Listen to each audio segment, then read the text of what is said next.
नमस्कार छात्रों, स्वागत है आपका। जैसा कि आप जानते हैं हम लोग CGL 2024 प्रीलिम्स के जो पेपर हुए हैं उनका टॉपिक वाइज सॉल्यूशन कर रहे हैं। स्पॉटिंग एरर का सॉल्यूशन हम लोग कर चुके हैं।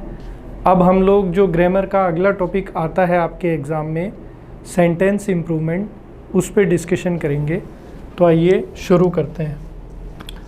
कह रहा है Spy Family is a graphic novel that is a narrative work in which the story is conveyed to the reader using uninterrupted art in a traditional comics format.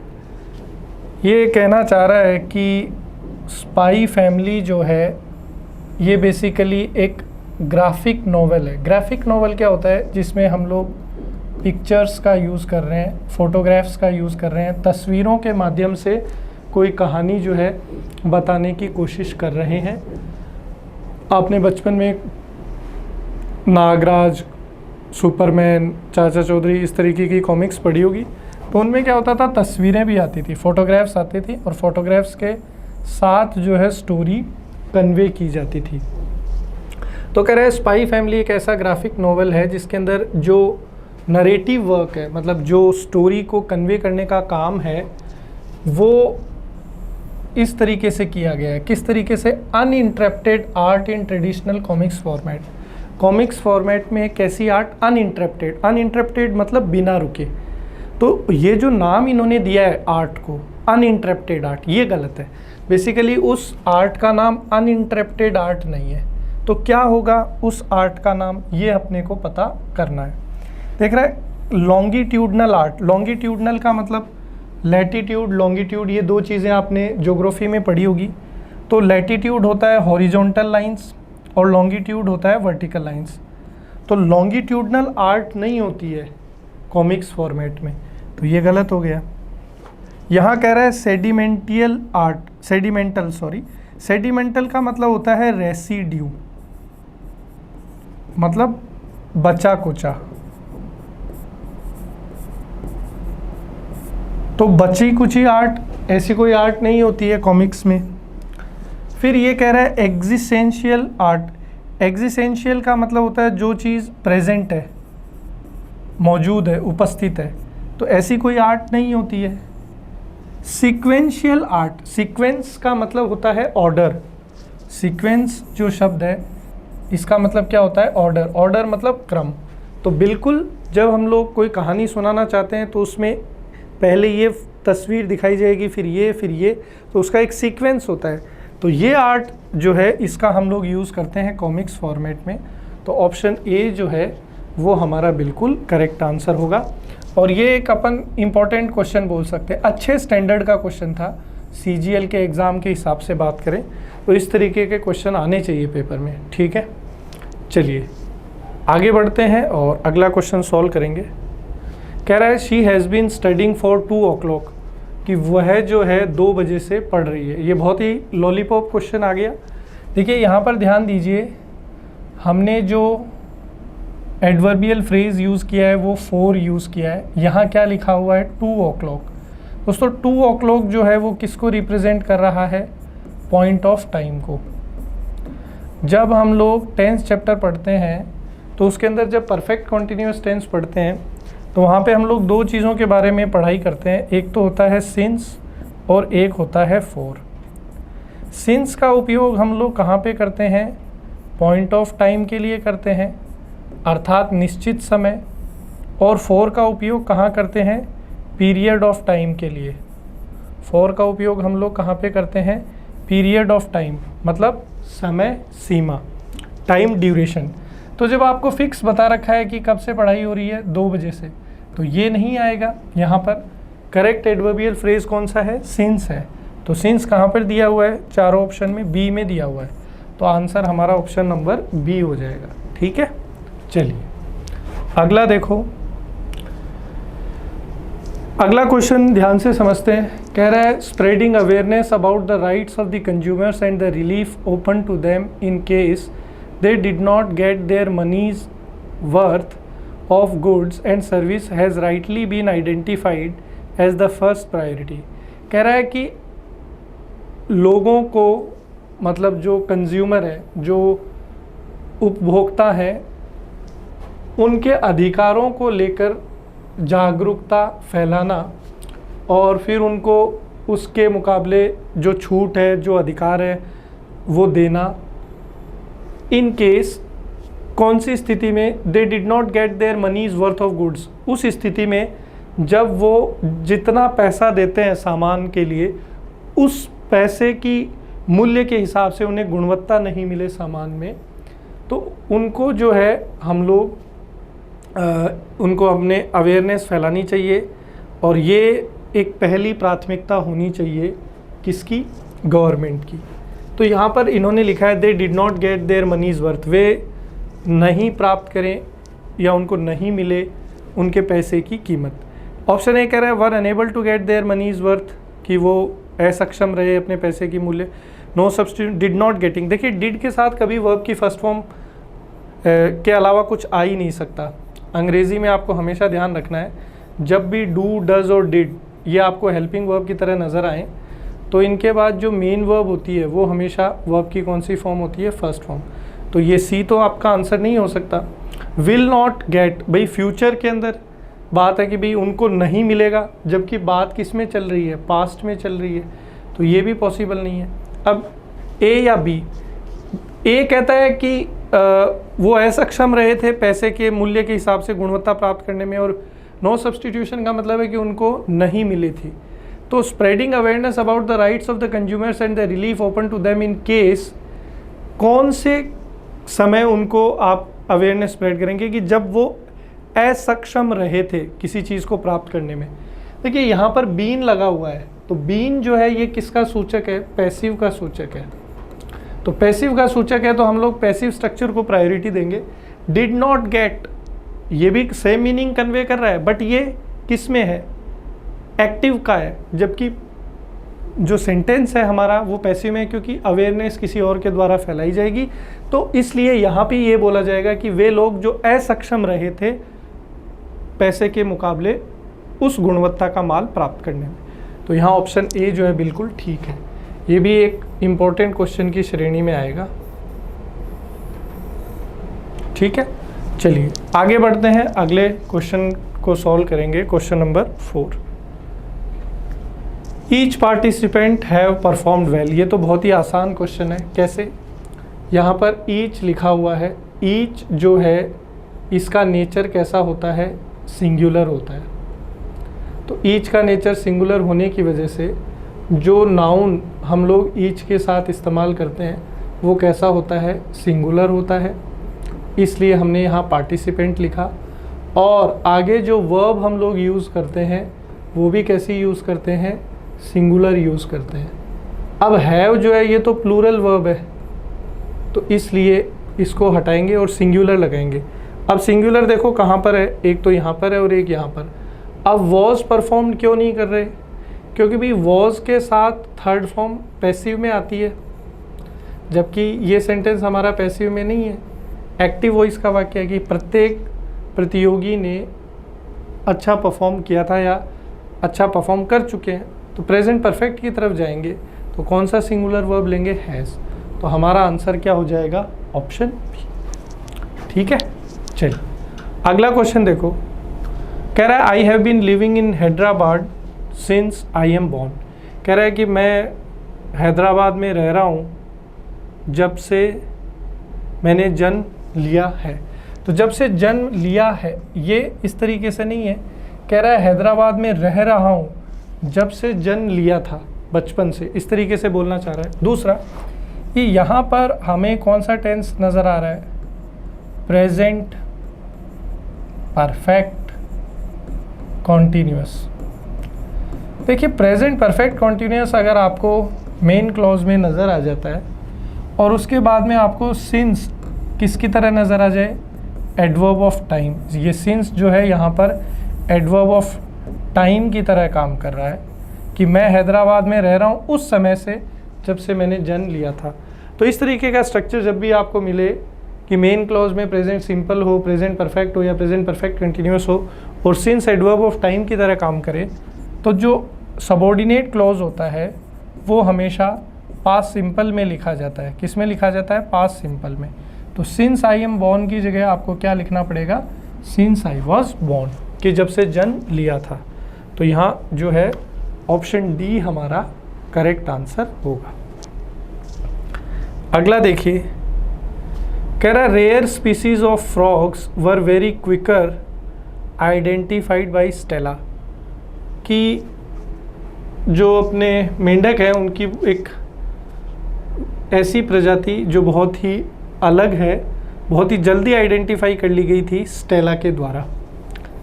अब देखिए यहाँ पर लिखा हुआ है वेरी क्विकर। देखो वेरी जो है ये एडवर्ब है, इसके साथ हम लोग एडजेक्टिव की पॉजिटिव डिग्री का यूज़ कर सकते हैं और सुपरलेटिव डिग्री का यूज़ कर सकते हैं। एक और हमारे पास एडवर्ब है मच, इसके साथ हम लोग कंपैरेटिव डिग्री का यूज़ करते हैं और सुपरलेटिव डिग्री का यूज़ करते हैं। अब हमारे पास यहाँ जो एडजेक्टिव अवेलेबल है वो है क्विक। क्विक का कंपैरेटिव क्या है? क्विकर। और क्विक का जो सुपरलेटिव डिग्री है वो है क्विकेस्ट। ठीक है, ये चीज़ आपको समझनी है। अब यहाँ पर कंपैरेटिव डिग्री के साथ ये एडवर्ब जस्टिफाइड नहीं है, तो वेरी क्विकर लिखना गड़बड़ हो गया। अब इन्होंने कहीं पे मच तो लिया नहीं है, तो वेरी के साथ ही जाना पड़ेगा। अब वेरी के साथ कौन सी डिग्री आएगी? पॉजिटिव। तो ये तो हो नहीं सकता, ये भी नहीं हो सकता, ये तो कुछ बनता ही नहीं है। ठीक है, ये तो स्पेलिंग ही गलत है, ये बन नहीं सकता। वेरी क्विकली करें, वेरी क्विकली करें, तो यहाँ पर दोनों जगह सेम है। तो रेयर स्पीसीज ऑफ फ्रॉग्स, तो ऑफ तो आना ही चाहिए भाई, ये तो अंडरलाइन पार्ट के बाहर है, मतलब इसको तो अपन छेड़ ही नहीं सकते। तो rare species of frogs were very quickly identified by Stella. इन दोनों में इन्होंने स्ट्रक्चर यहाँ ठीक लिया है, लेकिन प्रेपोजिशन गड़बड़ है, ऑफ प्रेपोजिशन आएगा, क्योंकि ये अंडरलाइन पार्ट के बाहर है तो इसको तो छेड़ना ही नहीं था, ऑफ तो एज इट इज़ आएगा। दूसरी एक चीज़ समझिए, जैसे एडजेक्टिव की डिग्री बनती है वैसे ही एडवर्ब की भी बनती है। तो क्विकली की जो पॉजिटिव डिग्री है वो क्विकली, एडवर्ब की पॉजिटिव डिग्री क्विकली, इसका जो कंपैरेटिव फॉर्म होगा वो होगा मोर क्विकली। तो इसलिए हमने यहाँ पर इस एडवर्ब की पॉजिटिव डिग्री का यूज़ किया था। ठीक है, अच्छा क्वेश्चन था ये भी। चलिए आगे बढ़ते हैं। अगला है he was an irresponsible person to the matter of taking up responsibilities. Preposition का एरर है, कह रहा है कि वो बहुत एक गैर जिम्मेदार आदमी है। किस चीज़ के मामले में? जिम्मेदारी लेने के मामले में। तो में मतलब किसी चीज़ का सेंस, तो पर्सन, तो he was an irresponsible person, to नहीं होगा, इन होगा। किस चीज़ में वो इररिस्पॉन्सिबल है? जिम्मेदारी लेने में। तो he was an irresponsible person in the matter of taking up responsibilities. चलिए आगे चलते हैं। क्वेश्चन नंबर 8 कह रहा है Charles Darwin is renowned for his book on evolution on the origin of species, which laid down a treasure of substantial that evolution occurs and projected a mechanism that is natural selection for how it does so। कह रहा है कि Charles Darwin एक महान लेखक हुए हैं, उनकी एक प्रख्यात पुस्तक है ओरिजिन ऑफ स्पीसीज़। उसके अंदर उन्होंने एक बहुत ही खूबसूरत तरीके से इन चीज़ों को वर्णन किया है कि किस तरीके से जीव बनते हैं, सिलेक्ट होते हैं और कौन से जीव जीवित रहेंगे, इसका निर्धारण होता है। तो ले डाउन जो है ये यहाँ पे इन्होंने फ्रेजल वर्ब जो यूज़ किया है ये बिल्कुल गलत है। ले डाउन का मतलब होता है कि अपने प्राणों को न्यौछावर कर देना, जबकि किसी चीज़ को एक्सप्रेस करने के लिए जो फ्रेजल वर्ब है वो यहाँ पर बनेगी लेड आउट। लेड आउट का मतलब होता है टू डिस्क्राइब, हम लोग बोल सकते हैं किसी चीज़ की व्याख्या करना। तो यहाँ लेड इनटू है, लेड अबाउट है, लेड अवे है, लेड आउट हो जाएगा। ऑप्शन डी जो है बिल्कुल यहाँ पर ठीक है। ठीक है, चलिए आगे बढ़ते हैं। अगला question, the programme on TV was now shown the blurring faces of the inmates of the rehabilitation centre. कि टीवी पे जो प्रोग्राम चल रहा है उसके अंदर वे दिखा रहे हैं, ब्लर का मतलब होता है धुंधला। कोई जब सीक्रेट इन्फॉर्मेशन शो करने होती है टीवी पे न्यूज़ चैनल्स को, तो वो फेस को थोड़ा ब्लर कर देते हैं, धुंधला कर देते हैं। तो वही कह रहे हैं कि वो अभी उनके धुंधले चेहरे दिखा रहे हैं उन लोगों के जो रिहेबिलिटेशन सेंटर में काम है। रिहेबिलिटेशन का मतलब होता है जहाँ पे लोगों को सुधार के लिए, सुधार गृह जिसको अपन हिंदी में बोलते हैं। तो द प्रोग्राम ऑन टीवी, अब देखो यहाँ पर जो हमारा सब्जेक्ट है वो है दी प्रोग्राम, तो वो सिंगुलर है। अगर सिंगुलर है तो प्लूरल वर्ब उसके साथ हम लोग यूज़ नहीं कर सकते। तो ए और सी तो सबसे पहले गायब हो गए। अब एक तो बी है और एक डी है। क्या अब यहाँ नाउ है, तो नाउ कौन से टाइम को इंडिकेट कर रहा है? प्रेजेंट को, कि भाई वो अभी शो कर रहे हैं। तो the programme on TV was now showing, तो वॉज नाउ शोइंग ये दोनों जगह सेम है। फिर was now showing the blurred faces of the inmates upon the rehabilitation centre. तो यहाँ पर ये जो अगर अपन देखें तो दोनों जगह इन्होंने सेम कर रखा है, was now showing the blurred faces. अब यहाँ पर बी और डी को अगर अपन देखें तो दोनों जगह ऑप्शन अपने पास क्या हो गए? सेम हो गए। ठीक है, तो कहीं ना कहीं हमें ऑप्शन को चेंज करना पड़ेगा, कोई ऑप्शन दूसरा रहा होगा क्योंकि सेम तो रहे नहीं है। तो अब चूंकि यहाँ प्रेजेंट में बात है तो हम लोग जो है आईएनजी वाले को प्राथमिकता देंगे। तो इस तरीके से बनाना चाहिए कि the programme on TV was now showing the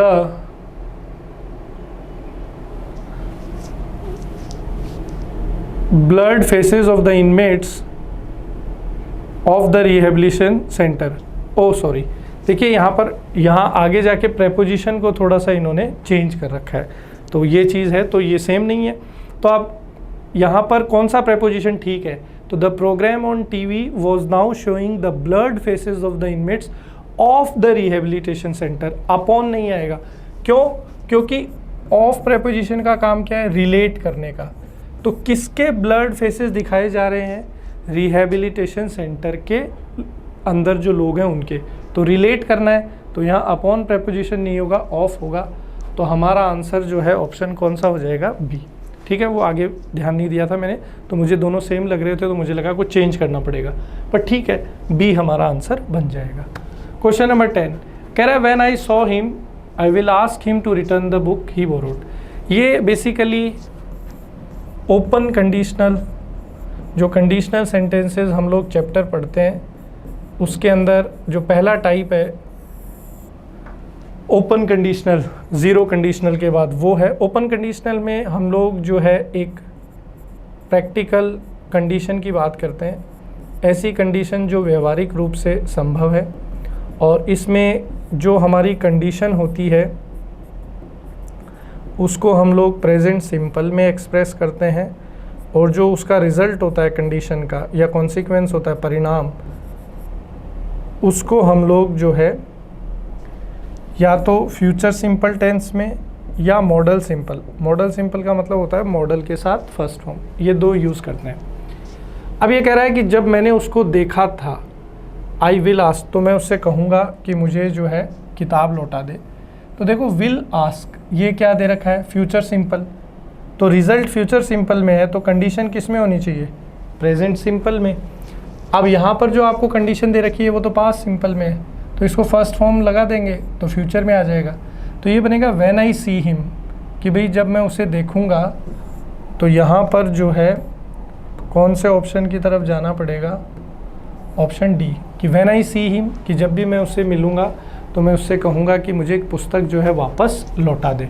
तो डी जो है वो यहाँ हमारा करेक्ट होगा।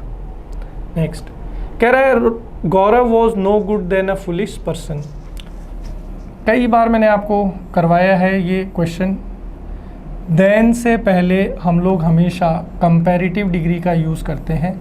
गुड जो है वो एडजेक्टिव की पॉजिटिव डिग्री है, तो यहाँ बेटर आ जाएगा। तो ऑप्शन ए बिल्कुल ठीक है, Gaurav was no better than a foolish person. ठीक है, चलिए नेक्स्ट कह रहा है 5 years लेटर, 5 साल बाद, I was eating this same dish at the same restaurant. कह रहा है 5 साल बाद वापस मैं इसी रेस्टोरेंट में ये सेम डिश खा रहा हूँ। तो खा रहा हूँ मतलब कौन सा टेंस है? Present continuous. तो यहाँ पर लिख रखा है पास्ट कॉन्टीन्यूअस, तो ये वॉज ईटिंग को चेंज करना पड़ेगा। तो कहाँ से लेंगे, प्रेजेंट में आई एम ईटिंग हो जाएगा। ऑप्शन सी जो है वो अपना बिल्कुल यहाँ पर ठीक है। आगे बढ़ते हैं। कह रहा है कि beyond skills, experience and training, company search for applicants who display excitement, those they believe shall carry out allocated responsibilities cheerfully and cooperative. कह रहा है आजकल जो कंपनियां हैं वो स्किल्स तो देखती ही हैं, एक्सपीरियंस भी देखती हैं, ट्रेनिंग भी देती हैं, लेकिन कंपनी ऐसे लोगों को ढूंढ रही है आजकल जो काम के अंदर एक्साइटमेंट दिखाएं, एनर्जी दिखाएं, हैप्पीनेस दिखाएं, खुशी दिखाएं, और जिसको देख के कंपनी को ये भरोसा हो कि वे जो भी उनको काम दिए गए हैं उनको बहुत ही खूबसूरती से एग्जीक्यूट करेंगे, क्रियान्वित करेंगे। Those they believe shall carry out allocated responsibilities. तो इसमें क्या होना चाहिए, they believe shall carry out allocated responsibilities, shall take up any designated obligations, will execute assigned duties, will demonstrate non-biased work, should pick up all skills and works। देखिए D तो कह रहा है कि वे ऐसे लोगों को ढूंढते हैं जो स्किल्स और को अडॉप्ट कर लें, पिक कर लें, सीख लें, जबकि स्किल्स वाले लोगों को तो उन्होंने सिलेक्ट किया ही है, तो स्किल्स तो बाद में कोई स्किल और उनको सिखानी पड़ जाए वो सीखें, ऐसी तो कोई बात नहीं है। डेमोन्स्ट्रेट का मतलब होता है किसी चीज़ का प्रदर्शन करना, तो कंपनी ऐसे लोगों को नहीं ढूंढ रही है जो किसी चीज़ को प्रदर्शन करें। अब यहाँ पर है कि भी take up any designated obligation, कि उनको कोई डेजिग्नेशन दी जाए उसको वो टेकअप कर लें, मतलब ले लें, या एग्जीक्यूट करें। किसको एग्जीक्यूट करें, ड्यूटी को, और यहाँ पर उन्होंने कहा है कि वो कैरी आउट करें जिम्मेदारी को। तो भाई कंपनी में अपने पास जिम्मेदारी नहीं होती है, कर्तव्य होता है, और उस कर्तव्य का निर्वाह हमें करना होता है। तो यहाँ पर हो जाएगा बिलीव, कि वे ऐसा बिलीव करते हैं कि जो एग्जीक्यूट करेंगे, किनको एग्जीक्यूट करेंगे, ड्यूटीज़ को। तो बी ऑप्शन जो है वो एप्रोप्रिएट होगा। द मदर आज द चाइल्ड, मदर ने बच्चे से पूछा था क्या, विल यू टेल मी, क्या तुम मुझे बताओगे, who did accompany you to the airport, कि तुम्हें एयरपोर्ट तक कौन तुम्हारे साथ था या कि कौन तुम्हारे साथ गया था, किसने तुम्हारे कंपनी दी थी। तो द मदर आज the child will you tell me. देखिए यहाँ पर आपको नज़र आ रहा है आस्क्ड, तो ये बेसिकली हमारा जो सेंटेंस है ये नरेशन डायरेक्ट इनडायरेक्ट से लिया हुआ है। डायरेक्ट इनडायरेक्ट में हम लोग पढ़ते हैं कि जो हमारा इंट्रोगेटिव स्ट्रक्चर होता है, यानी कि जो प्रश्नवाचक संरचना होती है, उसके अंदर हम लोग एफर्मेटिव को यूज़ करते हैं। कौन से स्ट्रक्चर को यूज़ करते हैं, एफर्मेटिव को। अब यहाँ पर तो आपने दोबारा जो है पहले हेल्पिंग वर्ब ले लिया, फिर सब्जेक्ट लिया है, मतलब फिर इंट्रोगेटिव स्ट्रक्चर ले लिया, आगे इंट्रोगेटिव सिंबल भी लगा हुआ है, तो इसलिए ये गलत हो गया। हमें इसको एफर्मेटिव में रखना है। अब चूंकि यहाँ आस्क्ड है तो इससे क्लियर हो गया कि हम लोग कौन से टाइम की बात कर रहे हैं, पास्ट टाइम की बात कर रहे हैं, और मेनली पास्ट सिंपल यानी सेकेंड फॉर्म। तो हमें यहाँ सेकेंड फॉर्म के साथ क्वेश्चन पूछना है। तो ये हो जाएगा the mother asked the child will you tell me who accompanied you, कौन तुम्हारे साथ गया था एयरपोर्ट तक। तो ऑप्शन सी जो है वो हमारा बिल्कुल ठीक हो जाएगा। Next, Satya is always great to his friends who helped him when he was in trouble. कह रहा है कि सत्या हमेशा जो है अपने उन दोस्तों के प्रति अपना कृतज्ञता दर्शाता है जिन्होंने उसकी मदद करी थी जब वो समस्या में था। देखिए ग्रेटफुल होता है, लेकिन ये जो स्पेलिंग ग्रेट है ये तो महान वाली है, तो ये गड़बड़ हो गया। नो सब्स्टिट्यूशन गलत है क्योंकि वो ग्रेट नहीं था, दोस्तों के प्रति कृतज्ञ था। थैंक्ड नहीं होगा, ग्रेटफुल ये होगा। ग्रेटफुल का मतलब होता है किसी के प्रति आदर सम्मान शो करना, हिंदी में बोलते हैं कृतज्ञता। तो हमेशा जो है रेस्पेक्ट शो करता है अपने उन दोस्तों के साथ जिसने उसकी मदद करी थी जब वो प्रॉब्लम में था। नेक्स्ट, कह रहा the team always anticipate a bowling friendly pitch on their easy victory in the T20 matches. ये टीम जो है वो हमेशा ऐसे पिचेस के बारे में सोचती है जो बॉलिंग फ्रेंडली हो, ताकि वे आसानी से T20 मैचेस जीत सके। तो the team always anticipate a bowling friendly pitch. किस चीज़ के लिए, के लिए का भाव है, के लिए का मीनिंग आया है, किस चीज़ के लिए वो बॉलिंग फ्रेंडली देखते हैं पिच जीत के लिए। तो के लिए के मीनिंग के लिए कौन सा प्रेपोजिशन होता है? फॉर, ना कि ऑन। तो pitch for their easy victory होगा। तो pitch for their easy victory, option B जो है हमारा बिल्कुल ठीक है। अगला क्वेश्चन देखिए, कह रहा है the wedding was put on until January. कह रहा है कि शादी जो है वो जनवरी तक जो है स्थगित कर दी गई थी। अब पोस्टपोन कर दी गई है, तो पुट ऑन का तो मतलब होता है टू वियर, धारण करना, कपड़े पहनना, कोई चीज़ पहनना उसके लिए आता है। ये वेट के लिए भी आता है कि जब अपन वज़न बढ़ा लेते हैं तो उसके लिए भी बोल दिया जाता है to put on weight, to put on clothes, इस तरीके से।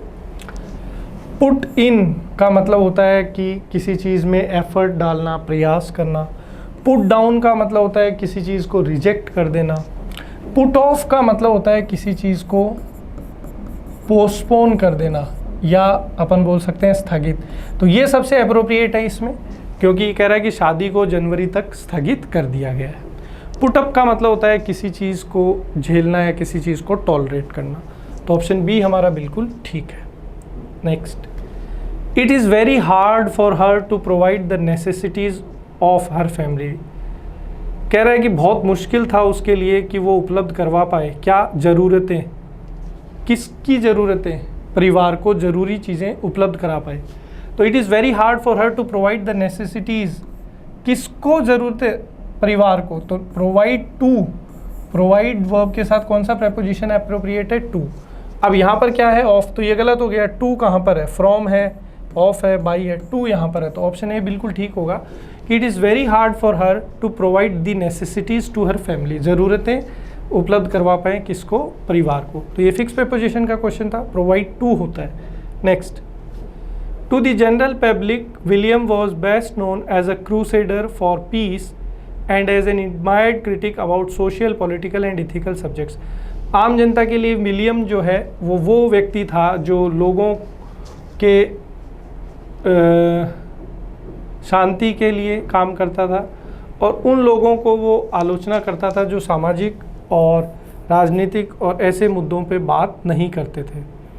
तो to the general public William was best known as a crusader for peace. अब क्रूसेडर फॉर पीस दिया है, ठीक है, and as an admired critic about. तो for peace and as an admired critic about, यहाँ पर ध्यान दीजिए प्रेपोजिशन दिया है अबाउट। यहाँ पर है बाई, यहाँ पर है ऑन, यहाँ पर है अबाउट, यहाँ पर है अबाउट। देखो अबाउट अगर सही होता तो फिर तो हम लोग जो है उसी को कंटिन्यू कर लेते और यहाँ फिर हमें दोबारा चेंज करने की ज़रूरत नहीं थी। तो सी और डी जो है यहाँ से चले गए। अब ऑप्शन ए और ऑप्शन बी बच रहा है अपने पास। तो to the general public William was best known as a crusader for peace and as an admired critic. Critic किस चीज़ के ऊपर वो अपना क्रिटिसिज्म देता था? तो क्रिटिसिज्म ऑन, ये प्रेपोजिशन यहाँ पर आएगा। किस चीज़ के ऊपर आलोचना करते थे? तो क्रिटिसिज्म ऑन, तो ये यहाँ से बनेगा crusader for peace and as an admired critic. और वो प्रशंसा लोग करते थे उसकी कि वो आलोचना करता था किस चीज़ में उसका क्रिटिसिज्म होता था? Criticism on social, political and ethical subjects. तो ऑप्शन बी जो है हमारा ठीक है।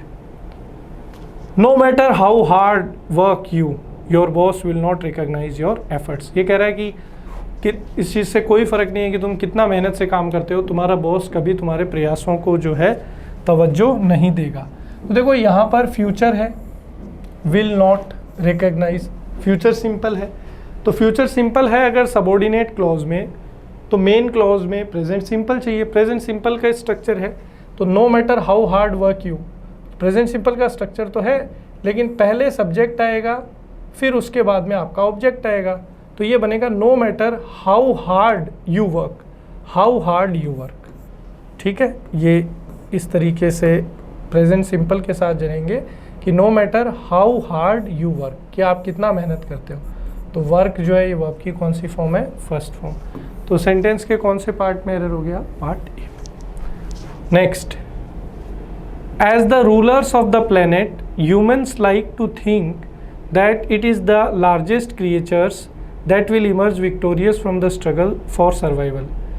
कह रहा है कि इस ग्रह पे जिस पे हम लोग मानव रहते हैं उसके शासक के तौर पे मानव का ये सोचना है कि वे सबसे बड़े जीव हैं इस धरती पे और वे ही विजेता के तौर पे उभरेंगे जब अस्तित्व का बचाने के लिए संघर्ष करना पड़ेगा। अब यहाँ पर ध्यान दीजिए दोस्तों, लिखा हुआ है as the rulers of the planet humans like to think that it is the largest. अब यहाँ पर ध्यान से समझिएगा, ये प्रोनाउन जो आपने लिया है इट, ये किसके लिए लिया है? ह्यूमंस के लिए। अब ह्यूमंस जो है ये तो प्लूरल है। अब किसी भी प्लूरल नाउन को रिप्लेस करने के लिए आप सिंगुलर प्रोनाउन थोड़ी ले सकते हैं, तो गड़बड़ हो गया। ह्यूमंस थर्ड पर्सन प्लूरल है, थर्ड पर्सन प्लूरल को रिप्लेस करने के लिए कौन सा प्रोनाउन होता है? दे। तो हमें दे लेना पड़ेगा। अब यहाँ पर देखिए दे कहाँ पर है, यहाँ पर तो फिर इट है, नो सब्सटीट्यूशन गलत हो गया। They are the largest creatures, और लार्जेस्ट जो है वो कौन सी डिग्री है? सुपरलेटिव डिग्री है। तो सुपरलेटिव डिग्री से पहले कौन सा आर्टिकल आता है? द। तो ऑप्शन डी जो है ये हमारा बिल्कुल ठीक होगा। As the rulers of the planet humans like to think that they are the largest creatures. तो ऑप्शन डी बिल्कुल ठीक है। नेक्स्ट कह रहा है if it had not rained they would not postpone the programmes. कह रहा है कि अगर बरसात नहीं हुई होती तो उन्होंने प्रोग्राम्स को पोस्टपोन नहीं किया होता। ये दोस्तों अनफुलफिल्ड कंडीशनल, जो कंडीशनल सेंटेंसेस हम लोग पढ़ते हैं उनके अंदर हम लोग 5 प्रकार के कंडीशनल सेंटेंस पढ़ते हैं। Zero conditional, open conditional, past conditional, आपका इमेजिनरी कंडीशनल और अनफुलफिल्ड कंडीशनल। अनफुलफिल्ड कंडीशनल में स्ट्रक्चर क्या होता है कि जो कंडीशन होती है वो हम लोग लिखते हैं पास्ट परफेक्ट में। पास्ट परफेक्ट मतलब हैड के साथ थर्ड फॉर्म, और जो हमारा उसका कॉन्सिक्वेंस होता है या जो रिजल्ट होता है कंडीशन का वो हम लोग लिखते हैं मॉडल परफेक्ट। और कौन सा मॉडल होता है उसमें? वुड हैव के साथ थर्ड फॉर्म। ये स्ट्रक्चर हम लोग यूज़ करते हैं, अनफुलफिल्ड कंडीशनल का स्ट्रक्चर है। तो देखो यहाँ पर ध्यान दो, जो क्वेश्चन आपसे पूछा गया है यहाँ हैड के साथ थर्ड फॉर्म है, मतलब अनफुलफिल्ड कंडीशनल के अंदर कंडीशनल पार्ट पास्ट परफेक्ट में मिल गया। अब जो आपका रिजल्ट है वो मॉडल परफेक्ट, मतलब वुड हैव के साथ थर्ड फॉर्म। तो वुड हैव के साथ थर्ड फॉर्म, चूंकि सेंटेंस नेगेटिव है, सेंटेंस कैसा है? नेगेटिव है, तो यहाँ पर वुड नॉट हैव और थर्ड फॉर्म। ऑप्शन सी जो है हमारा बिल्कुल ठीक होगा, would not have postponed the programmes, ये बन जाएगा। कंडीशनल अनफुलफिल्ड का स्ट्रक्चर एज इट इज़ पूछ लिया गया था, और ये इंपॉर्टेंट भी है, एसएससी का फेवरेट है, हर साल यहाँ से अनफुलफिल्ड से क्वेश्चन आता है। नेक्स्ट कह रहा है Shivamani is working as an electrician for the past 20 years. कह रहा है पिछले 25 सालों से शिवमणि जो है वो किसकी तरह काम कर रहा है? इलेक्ट्रीशियन की तरह काम कर रहा है। देखिए यहाँ पर क्या लिखा हुआ है? 4 सिंस और 4 के साथ टाइम, तो ये पीरियड ऑफ टाइम यहाँ पर दिया हुआ है, तो यहाँ पे प्रेजेंट कंटिन्यूस नहीं आएगा, परफेक्ट कंटिन्यूस आएगा। अब शिवमणि हैड बीन वर्कड आएगा, has been working, have been working, would work. तो शिवमणि कैसा है? सिंगुलर है। शिवमणि कैसा है? सिंगुलर है। तो अगर सब्जेक्ट सिंगुलर है तो वह प्लूरल कैसे आ सकती है? तो ये गड़बड़ हो गया। तो शिवमणि हैड बीन वर्कड, अब हैड बीन के साथ यहाँ थर्ड फॉर्म आनी चाहिए थी, पास्ट परफेक्ट कंटिन्यूस अगर बनाना होता, तो ये भी चला गया। हैज़ बीन वर्किंग, ये एक ही स्ट्रक्चर यहाँ पर ठीक है। तो ये यहाँ पर क्या हो जाएगा कि Shivamani had been working, sorry has been working as an electrician for the past 22 years. पिछले 22 सालों से वो जो है इलेक्ट्रीशियन के तौर पे काम कर रहा है। Next, her thinning grey hair was hanging on her bony forehead. कह रहा है कि उसके जो है पतले ग्रे हेयर मतलब सफ़ेद बाल, hanging on her bony forehead, वो उसके जो है फॉरहेड यानी माथे के ऊपर आ रहे थे या लटक रहे थे इस तरह। तो हैंग ऑन का तो मतलब होता है दोस्तों किसी चीज़ का मतलब एक तरीके से ऊपर से कोई चीज़ लटकी हुई है। माथे पे बाल आना मतलब बालों का गिरना, तो उसके लिए फॉल अबाउट नहीं होगा। फॉल अबाउट का मतलब होता है कि किसी कॉन्सिक्वेंस परिणाम की बात। अर्ज का मतलब होता है रिक्वेस्ट, सिंक का मतलब होता है डूबना, स्ट्रैगलिंग ओवर मतलब कि भाई जैसे जो अपनी ये ललाट है, माथा है, इसके ऊपर बाल इस तरीके से जो आते हैं उसको अपन स्ट्रैगलिंग ओवर बोलते हैं। तो ये बिल्कुल एप्रोप्रिएट फ्रेजल वर्ब है यहाँ पर, तो स्ट्रैगलिंग ओवर हो जाएगा option C. Next, Rohan exercised and ate a lot, कह रहे हैं रोहन खूब व्यायाम करता था और खूब खाता था। Lest he should not be weak, ताकि वह कमज़ोर ना हो। दोस्तों ये लेस्ट और का कॉन्सेप्ट है, इसके साथ जब हम लोग पढ़ाई करते हैं तो कोऑर्डिनेटिंग कंजंक्शन में हम लोग इसको पढ़ते हैं कि लेस्ट का जो पेयर है हमेशा कौन से मॉडल के साथ बनता है, शुड के साथ। पहली चीज़ तो हमें ये ध्यान रखनी है। दूसरी चीज़ हम लोग ये भी पढ़ते हैं कि लेस्ट जो है उसका मीनिंग कैसा है, नेगेटिव है।